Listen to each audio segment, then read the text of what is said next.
my son looked at me and goes, Dad, you got to make this a YouTube video. I said, oh, no, nobody's going to really care. And he's like, no, Dad, I'm telling you, please, YouTube literally changed my life. Literally. There is no joke. Sometimes it's hard to believe. Yeah. People will tell me we came here for the video or image, but we stayed for the story. Your stories are just unbelievable. I would rather be out in the woods photographing birds than trying to make an email sales funnel. I know I'm leaving money on the table. Would it be all right if I'm just looking at one of your sales pages at the moment? Would it be all right if I kind of talked you through, you might not want to do this, but I'm going to talk you through like what would be needed to make that sales page way better and actually convert way better. Hello and welcome to the Art of Selling online courses. We're here to share winning strategies and secret hacks from top performers in the online course industry.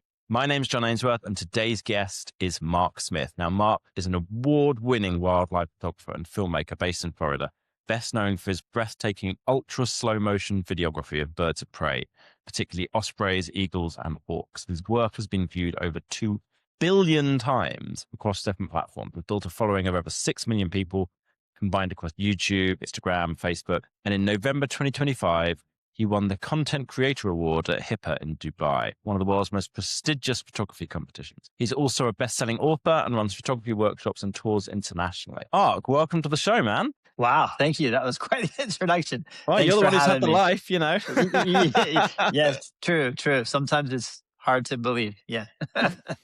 So talk us through, because you've got a couple of things, right? You've got obviously massive following, a lot of people watching your videos.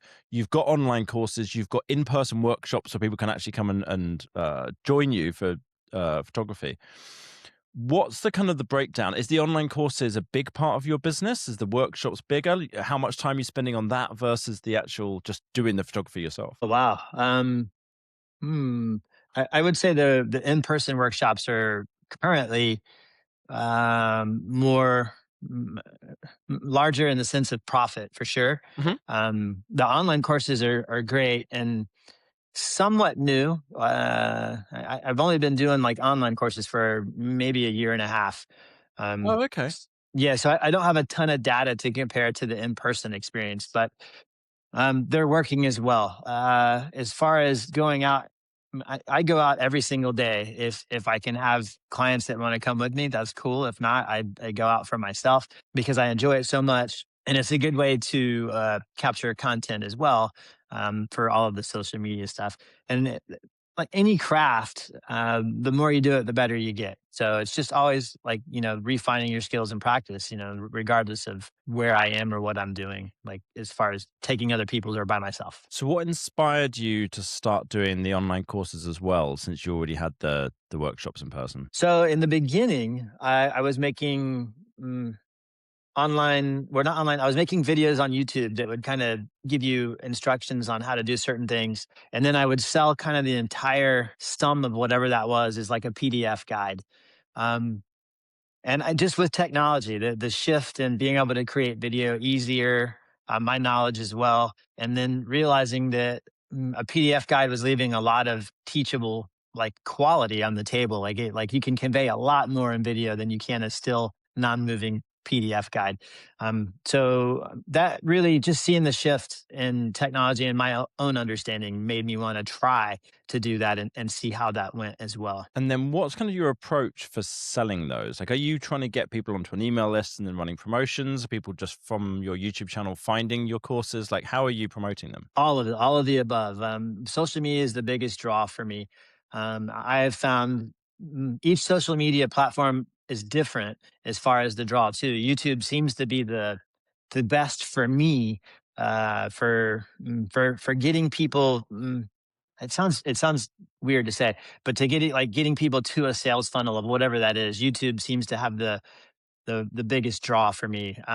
Other social media platforms like Instagram are great, and I have a lot of growth there. But those appear to be more just kind of scrolling, like just the average everyday person that probably doesn't even own a camera, and that's fine too because my goal and doing this isn't just to create money. I mean, that's a great thing to be able to do what you love and get paid to do it, but also to be able to expose people to the outside world and then maybe inspire them to think of how they live their lives differently based on some of this content I create is also part of my drive to do what I do, if that makes sense. Yeah, totally. And it fits what you're saying in terms of the audience and who's buying the courses. It fits with what we're seeing with nearly every client. So Yeah. everybody who has, like 90% of the people that we work with who are making money from selling courses, the majority of their revenue comes from their YouTube audience. So it Yeah. mostly goes YouTube to email to actually sell the course. You can sell directly from YouTube, but it's like it doesn't work as well. It works much better if you get people onto the email list first. But it seems Yes. to be YouTube long form content converts to the right kind of people who will then buy courses versus short form on YouTube, short form on Instagram. It's like more transitory, less kind of Yeah. involved in that kind of thing. Yeah. Yeah. Yeah. Absolutely. There's Mm, yeah, I guess less involvement. Like you like, it's easier to scroll through shorts than it is like long form. Long form answers a lot of pain points for whatever it is you're trying to do. Like you can answer a lot of questions, and I think people notoriously have always turned to YouTube for answers. I know I have. Like I think a latch on my car broke, and I was like, "Well, I'm not sure how to fix this." And the guy wanted like $800. I'm like, "That's ridiculous for a latch." Found a video on YouTube, got it done in 5 minutes for like $20. Mm. So, I mean, YouTube is a great resource for almost any question you could ever ask. So, I think a lot more people turn to YouTube for help and for answering questions. So, I think that's probably why. How did you choose what courses you were going to make? Because for 18 months, you got 4 courses live now, which is great. That's a lot of courses to do in that kind of period of time. How did you Oh, decide what you were going to do? I just launched one last night, as a matter of fact. Oh, really? That's I cool. well, too. I launched an online course last night and then an in-person course the day before. Just following trends I see in what I do. What I do a lot of the times with the content that I create, I'm using pretty technical, highly computerized cameras that not everybody knows how to do, or knows how to get the most out of them. And because I'm out there putting the hours into these things, I figure out all kinds of little quirks and tips and tricks and stuff that make them easier to use. So it just makes sense. It kind of falls into what I do, because I might have, camera A that I used for the past 6 months, and I've captured all of this amazing content with it. It just makes sense to say, hey, if you're a photographer and you want to learn how I do what I do, with this camera, here's the proof, and then I can help you, with this course or that course. Mm. Um, the big shift that I'm seeing, and I think a lot of people probably already see this too already, is there's a shift from, like in my world, from still photography to video. So hardly Mm. anybody really knows how to capture video. So that was one of the courses that I just did. The in-person course is like a 2 day extensive um trip with me to where like we go out into the wild world and capture some footage, and then I show you how to edit it for whatever your goal is, social media or for showing the family, whatever. And then I spend 2 days with them, get them some results, and then kind of let them set them free, so to speak. So How many people do you tend to get when you're doing those in-person workshops? How many people can join you on that? this one I've made small, so each group is only 3 people, and it will Oh, be wow. me and my son. My son is also he's very good at all this stuff too, and he knows all of the animal behavior and the camera stuff, and he's also an excellent video editor as well. So with the 3 people, they'll have kind of 2 sets of eyes guiding them the entire time. Other ones I've done much larger. I've done groups of up to 10. It just depends on where I'm going, and how to make it profitable. Like there's a there's a happy medium with this. If you have 10 people, there's probably going to be some people that don't get as much time as they need versus 3 people. But sometimes when you're going somewhere exotic, say like Africa, 3 people, there's not enough profit in 3 people to even pay the bills. So you might have to Yeah. do a larger group to just even break even and some of those things. Because some of those, like those excursions or safaris can get very, very expensive, and especially in Africa. So, um, more people then will obviously, make more profit. But again, you have to find a happy balance between keeping them happy and making sure everybody gets enough attention during that. And I think that one of the most interesting things, and I've learned with doing this, like the in-person thing, that like the real challenge is balancing personalities. That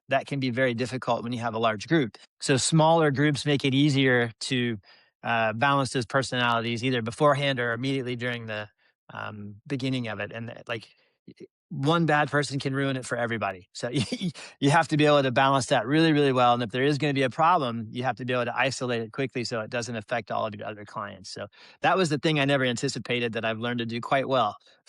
Help everyone to kind of get on during the that's interesting. Okay. Yeah. And what kind of so what's the biggest groups you ever do then when you're doing in person? The biggest I've done is 12. Okay, so still like not a lot of people. It's just like No. it's a lot maybe to manage when you're in the middle of a safari, but like if you think about what the kind of size workshop someone might do in a conference room or something like this, it could be much larger. Okay. Well, I've done some public speaking, and I've added that like to my things to do. I started doing that last year, so I mean I think that's a little bit different because so far with the public speaking stuff that I've done, it's not teaching like techniques of photography. It's more people want to know more about you and the struggles that you have gone through to get to where you are. You know, kind of like TED Talk stuff. You're trying to be an inspiration to other people with your life. And so I think that's a little bit different. So, but I've done that, I don't know, 4 or 5 times now, and that's a lot of fun. I really enjoy that because you get to meet like in Dubai, when I won the award in Dubai, I was a keynote speaker on one of the days, and so that was amazing because I got to meet a bunch of people that live in that area that would never be able to come to the States and meet me, and so it was neat to see and meet them, especially some younger people that again they would never have that opportunity. So to actually be able to have face to face talk with them and then ask questions and you can answer them, that was really special. So. Nice. What's the focus for you with the you mentioned that you are kind of doing all of the above in terms of selling these things. It's like do you do a lot of work to try and build up your email list and keep that warm or is that like kind of is more of the sales coming in from people just going from YouTube directly to your website? My email list is my smallest marketing tool in my toolbox. Okay. Simply because I'm probably biased in this way. You know, I've gotten on email lists from other creators, and it gets annoying to me, and Yeah. I don't want to. I, I don't want to be that person. So I try to do like if I do a mass email, it's very short, very sweet, like one paragraph of that, just saying here, like I know you don't have a lot of time. Here's what I'm telling you I have now. If you're interested, cool, go here. If not, you know, have a good day and thanks for supporting me. So it's not too flashy, and I know it's not like the typical sales funnel that most people have. You know, it's very very basic. My goal has always been to have like proof in the pudding, as they would say, and by creating content on these platforms, I think that's a better tool for me and what I do because I can just be mean and I don't feel like I'm intruding on their lives, if that makes sense. Hmm. So I would say there's a good to very good chance that you're leaving a lot of money on the table in terms of not focusing on email. Now, I'm kind of saying this like it's not an absolute certainty, right? And I Yes. don't know Oh what your no. priorities are because your priorities might be like, no, I want to feel this way about the business rather than necessarily make more money from it. But like having looked at, I don't know, worked on 300 different course creator funnels, virtually always about 80% of the potential revenue is in the email list. It's like get Yeah. people from YouTube to email and then from email, send out the promotions and make the sales. And I think the thing that, like you say, the thing that most people and most course creators certainly want to avoid is being that annoying guy who sends out emails that people don't want to receive. Yes. And my experience is the approach that I take is try and figure out how to send emails that are promotional and that people love receiving. Sure. And if you can combine the two, which isn't the easiest thing to do, right? But if you can combine the two of those together, you get to feel good about it and make a bunch more sales as well. Because there's just, for whatever reason, the attention span that you have with people, if they're on your email list, is much higher than when they're coming just straight from YouTube. So you're Oh yeah. able to kind of build up the interest through a series of emails to get them excited about whatever the thing is, the course, the workshop, etc. And Sure. then Sure. you're more likely to make the sale on it. So Yeah. No, no, I know this, and I know I'm leaving money on the table. But for me, I don't know. That's the least creative part. I think this is the common problem you have with artists and business. Artists want to make art; they don't want to do business. Yeah. That's basically what this is. I would rather be out in the woods photographing birds than trying to make an email sales funnel. So pretty That simple. makes sense. Yeah. That's Yeah, probably why you became a photographer. Yeah. yeah, yeah, and I know I'm leaving money on the table. Maybe it's something I should focus on in this year. I think the real problem I have is I always have many, many irons in the fire and a lot of projects to work on that seem better than focusing on that email Mm. list. So yeah, I just finished the manuscript for a book that is supposed to be released this year that Oh, kind of cool. goes with all of this stuff. Yeah, so that was a huge project that I was working to get done. So that freed up a lot of resources. So Nice. What's the book then? it's tentatively titled Spirit of Birds. So it's going to be around a 250-page coffee table book that's different than most coffee table books because it will kind of be an introspective look into the photos and the lives of these animals and how much they are similar to our own. Mm. And I think the one path that I've seen the clearest on doing all of this is you go out into the wild with your camera, trying to understand these animals, and in the process you learn more about yourself. So it's kind of that whole zen like mind state that you get by making this connection with nature and through your camera or through any form of art really. So yeah, it's been a lot of fun to write, and I think the really interesting thing is I've had many, many, many, many unbelievable things happen with me with these animals, and I think that's what's going to make this really stand out. I have a lot of very interesting stories to share with photos to go along with it. So it's kind of also what has made me successful, to be honest, in my niche. Is people will tell me, we came here for the video or image, but we stayed for the story. Your stories Mm. are just unbelievable, and we love it. And that's where people really seem to enjoy my content over others is my ability to tell a story. So it makes Mm. sense. It makes sense in that bigger picture to have a book that's doing this. So Yeah, I was watching some of your videos before we jumped on the call, and I could see each one was almost more like a nature documentary than just yeah, like here's a series of videos of this osprey or whatever it was. yeah, yeah, yeah, exactly. Um, Yeah, I mean, it depends on the videos too. Like some of the short form videos are literally short form. There's no story whatsoever. Right. It's just like some amazing moment. But I prefer to do the longer forms where I can kind of tell the story of whatever is happening. Be it a specific animal or a problem. But like I said, through the process, I've learned uh, it's a great teaching tool for yourself. Like you think you have it bad, wait till you see like wait till you find like an animal that's missing a leg and is still just going about its day-to-day thing like nothing ever happened. It's very inspiring to see these animals and their daily struggles. Makes you realize that a lot of times your life isn't that bad. So Yeah, I remember as I think during COVID, everyone was feeling very, the lockdowns are going on. People are feeling sorry for them. Maybe they weren't in Florida. I don't know how. You guys were a little more lax, right? a And out little that bit more way. free. Yeah, yeah. Yeah. But it was still fear. A lot of fear-based stuff happening. Absolutely. And I think everyone was kind of feeling sorry for themselves and isn't this awful? And then there was some nature documentary. I forget it went completely viral. Everyone was talking about it. It was maybe like Green Planet or something like this. And they had this. There's this one particular scene. There's like all these lizards, maybe iguanas or something, being born, and these snakes attacking them. That's one of the best nature footage things ever. It's I know so good. exactly. That is an amazing, amazing clip. And oh my God, I've told so many people about this clip. There's so many good things you can learn as a photographer from that clip too. It was awesome, but I think I remember talking to people about like why did this go so crazy at that particular moment? And I think a part of it was everyone was like, "Oh, man, nature is brutal. Oh my god, we've got it so easy by That's comparison." right. Absolutely. Yes. Yeah, absolutely. I saw an interesting change too through COVID. It forced people to go outside, and more people picked up cameras and wanted to learn how to Mm. take photos. So wildlife photography grew exponentially as a result of COVID. And one of the stories in the book is directly related to COVID and everything getting shut down, and realizing that watching through nature, that regardless of the outcome, everything would be okay. So it's very interesting.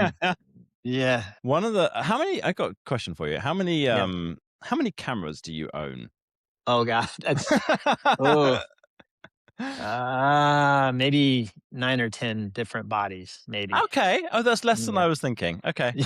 Yeah. Yeah.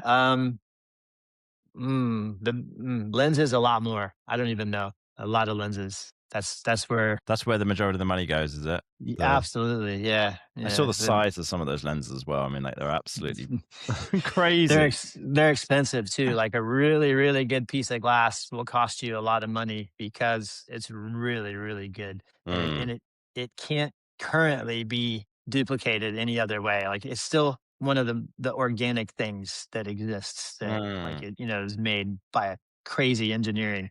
So I'm sure AI can probably dupe it now, but I don't know. It'd be interesting to see. Would it be alright if I'm just looking at one of your sales pages at the moment. Would Yeah. it be alright if I kind of talked you through you might not wanna do this, but, can I talk you through, like, what would be needed to make that sales page way better and actually convert way better? Yeah, yeah. What Would sales you be open page to that? is it? There's, currently I'm on the wildlife video editing masterclass. Okay. Yeah, that's I think 2 years old, I think, about.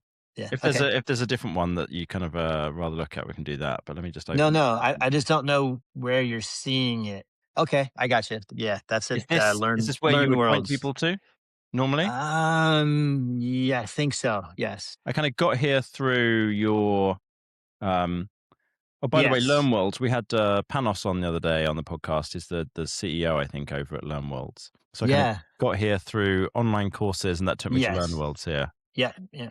The one on the right, I know you're looking at that one, but the 3rd one on the right there, the camera one, that's the Mhm. one I just launched last night. Oh, nice. Okay, Yeah, cool. yeah. And that So one I did a little differently. At least there's a little video, but I'm gonna change the video that's there right now. I would say that's placeholder. okay, cool. So I'll just kind of talk you through a little bit, and hopefully this can be helpful to everybody listening as well. If you want to Yeah, see what we're going through, then you can go to YouTube, datadrivenmarketing.co/YouTube, and you'll be able to see the video too. But otherwise, I'll try and describe what we're kind of going through as we go. So what you've got here as the title is what a lot of people do is basically the name of the course, I think. yeah, What we find works really well with titles, the headline of a sales page, is the main benefit that someone's going to get from having that course. If you okay. take this course, you will now be able to, whatever, take amazing Yes. still photography, use the, Sony A1, 2, whatever the, Yep, name is there, yep. but something that makes them go, oh, that's what I want. Yes, I'm Yes, after that yes. thing. And then second thing is I love that you got a video over here. What we kind Yeah, of find works with videos is like only about 10 to 12% of people will watch the video. But mhm, for those people, it really matters because they'll watch the video rather than reading the sales page. sure. And so it's kind of the point of this video. Normally, we find what works best is to have almost a summary of what's on the sales page. So you kind of Yep, just talking them through. This is overall what you're going to learn. This is why this is important. This is the benefits, etc. yes. That's not what that video is. Okay. I understand it. It's just placeholder for now. I need to do that this afternoon, actually. Okay, cool. Yep. I can send you through like if you're going to do that this afternoon, I can send you through like an outline. Like here's what we'd normally include in that if that's useful. Yeah, yeah, Um, absolutely. and then the next thing is then to have a subheadline, which at the moment we've got here the Sony A1-2 is an incredible camera loaded with amazing technology. Getting the most out of the camera is easy with this video guide. That's like more in the right direction than the headline because you're kind of telling Mhm. them what they're going to get from this. So they're Sure. actually going to be able to. I think it could be improved a lot, but it's like it's the right kind of concept. It's basically taking the headline and expanding on it, going into Sure. more detail of what it is they'll get from this. Yeah, yeah. Now, the bits that you're really missing on this Yep. page is problem, agitation, solution section, and a That's lot of stuff correct. around benefits. So it's like at the Yes. moment, the basic idea is right. If somebody gets to your sales page and they don't see that you understand their problem, they're not that likely to believe that you have the solution. Yep, makes sense. But if they see, if you explain their problem back to them more clearly than they understand it themselves, they will believe you have the solution even before you tell them what the solution is. So it's like a way of showing to people that you understand their current situation, you understand where they are, you understand why they're frustrated with it, and then you go, but don't worry, we've got the solution. I'm going to show you Sure. exactly how to do it. So I don't know. I don't know for definite who your audience is, but maybe it's like, you know, as a intermediate wildlife photographer, you've decided to buy this amazing camera, but you know you're not getting the most out of it. It's probably super frustrating for you that you could see that expert photographers are taking these incredible photos and you're never able to quite get that. There's loads of tips and tricks and etc. on how to be able to do this. In this course, I'm going to take you through and I'm going to show you exactly how that works. And by the end of this, you are going to know exactly what to do, how to do it, and be able to take these amazing photos, and then include examples of, you know, photos you've taken with that camera. And I'm just kind of riffing this off the top of my head, but you know, you get the basic idea of it, you know. Absolutely. And then you've got a little bit in terms of like benefits, saying get great results faster, and tips and tricks. But it's like, I'm sure that there's stuff here where it's like, you know what, you're going to change their life. These are people who, they care so much about photography. They love your work. They love what you've been up to. And they're like, man, I just want to be able to do this thing. It's just driving me crazy. And it's like, if you can bring that to life and make them feel emotionally, oh shit, I can do this. I'm going to get what I want from this. I'm going to be able to take these amazing photos. I'm going to be able to show off on social media, show them to my friends, put them on the walls, whatever it is that they want to do, whatever your audience wants. Then they're going to get way more excited than seeing just like a list of what's in the course. I agree. Yes. All right, cool. So when I go, one of the things that I find like super interesting is I help people like the technical parts of how do you do better email promotions? How do you build better funnels? How do you make more money from your course sales? But the part that I think's much more difficult is like, how do I convince people that they can do it and should do it and want and get people to want to do it? Because I know there's a lot of people who listen to this podcast, and if this is you, I see you.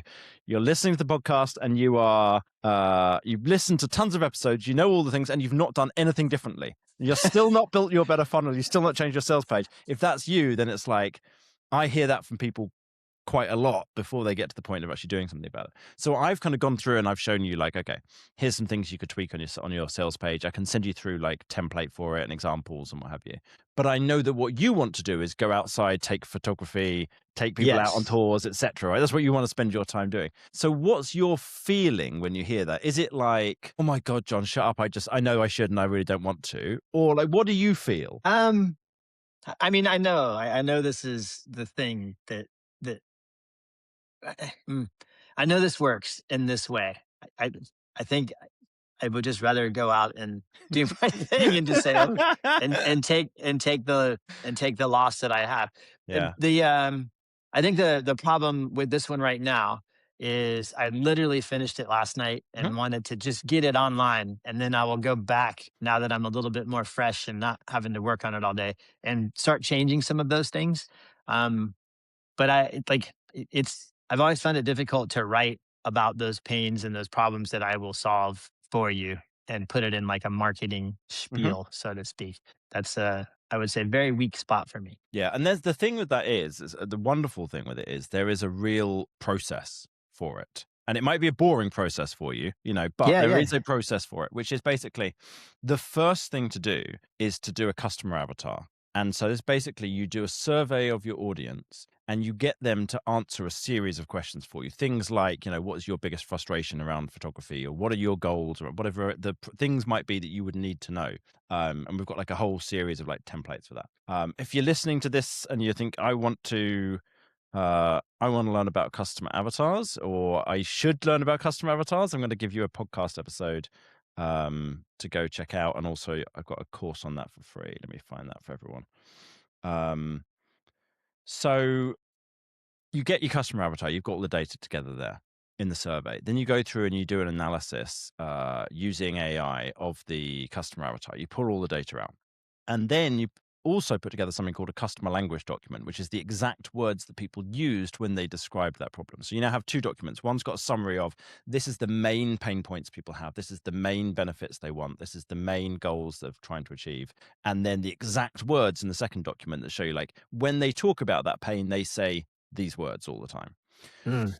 So then there's a structure for sales pages, and the structure for sales pages is like there's 15 crucial elements of a high performing sales page. I'll send you through template for after. Sure. And each of those within it has got like a substructure. So, okay, the first section, the pain agitation solution, it's like, okay, it's these 3 paragraphs. This first paragraph is trying to achieve this thing. Second one.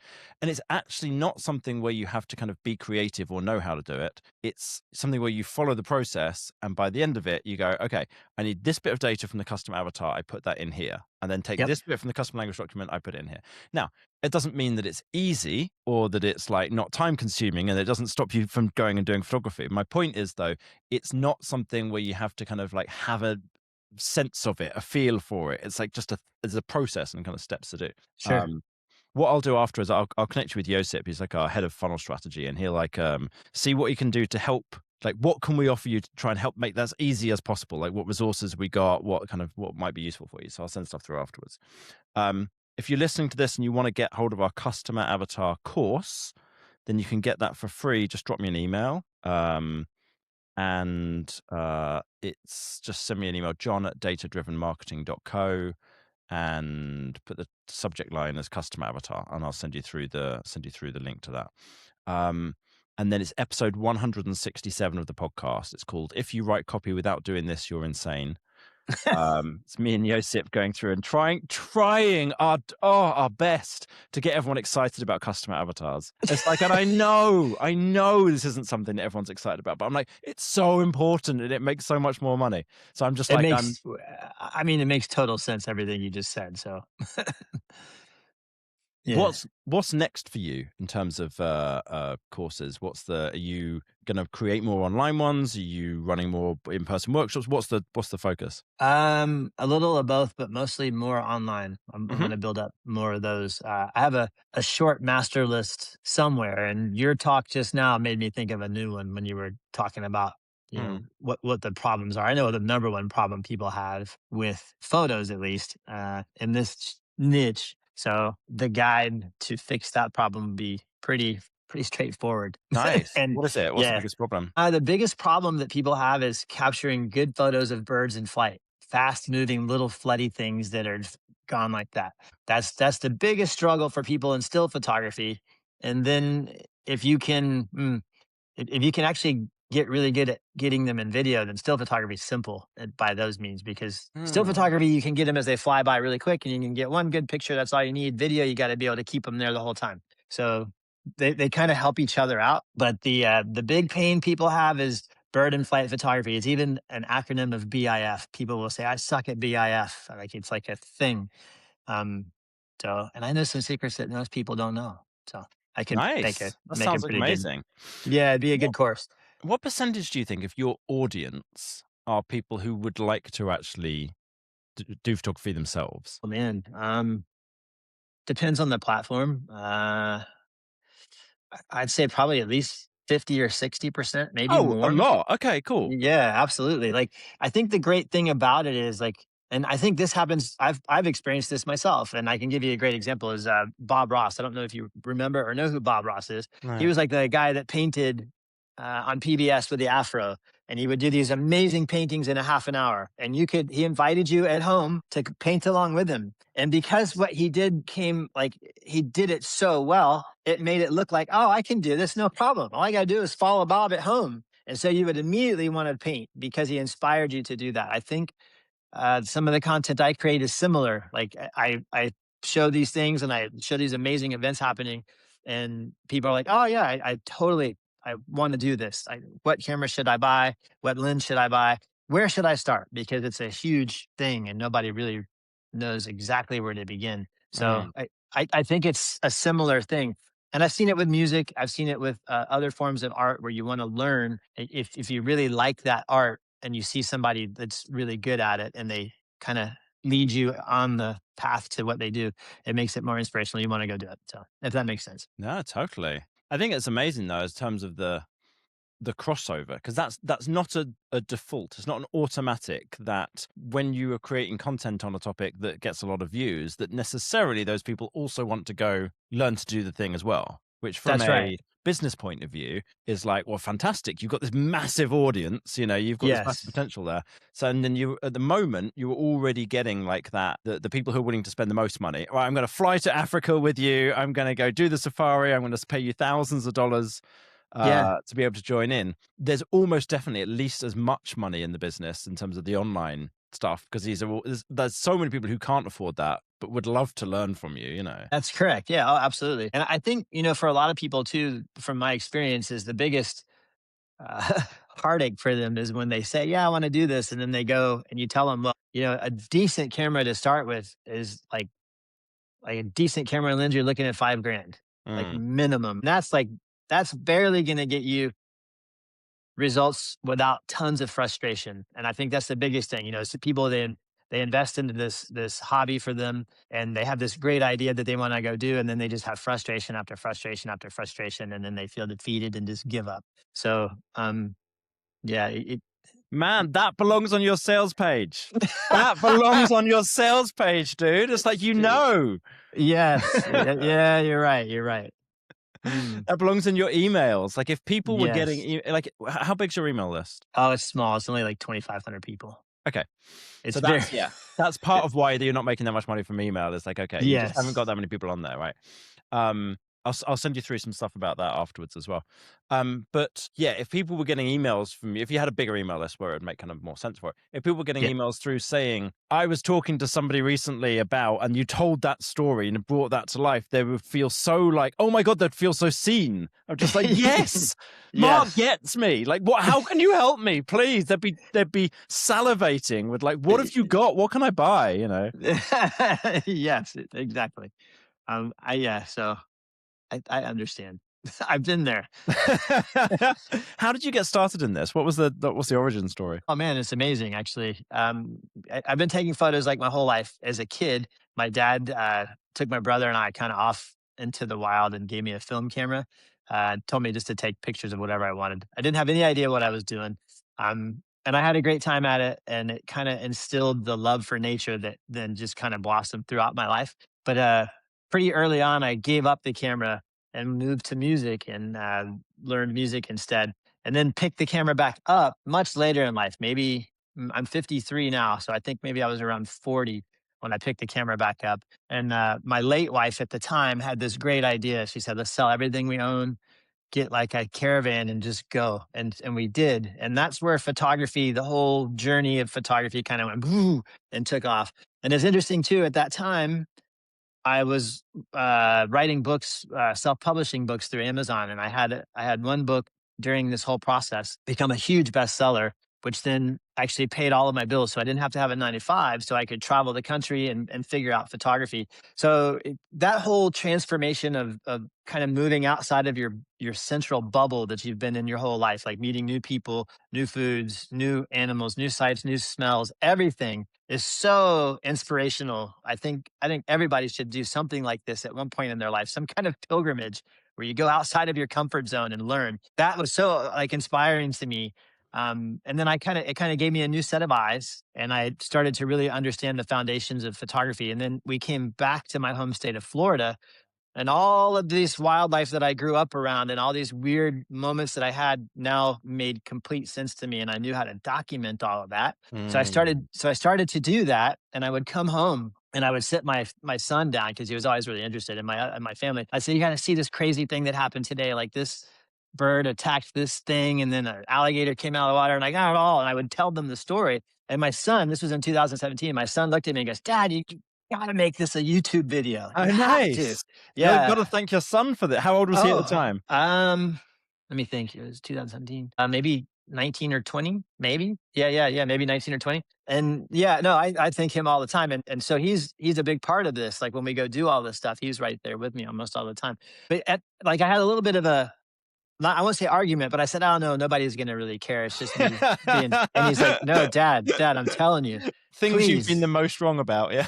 Yeah, absolutely. Yeah. He said, "Please just do it for me." So I did. I took like that experience that I had just sat down on the couch and put it into a really quick video. I knew minimal video editing, and it's like I can look at it now and go, "Oh, that was really, really rough." But I did kind of what I've done my whole life. I just kind of put like one toe in the water, so to Hmm. speak, and then kind of stood back and watched. And that one video, I think overnight had like 1,000 views, which was enough to make Oh, me go, "Oh, huh, I wonder if I really try, yeah. what will happen?" And then I started to kind of shape it from there. And to be honest too, the fans helped me kind of shape it. They were, there's a lot of times when comments are good, like they might have a legitimate problem that and something that you're doing, you can't take it like emotionally bad. Like I think in the beginning I started with a GoPro and I was always so excited. It was just like nauseating footage, and I remember somebody saying, "Dude, take a breath. We know you're excited, but slow down that video stuff. It's like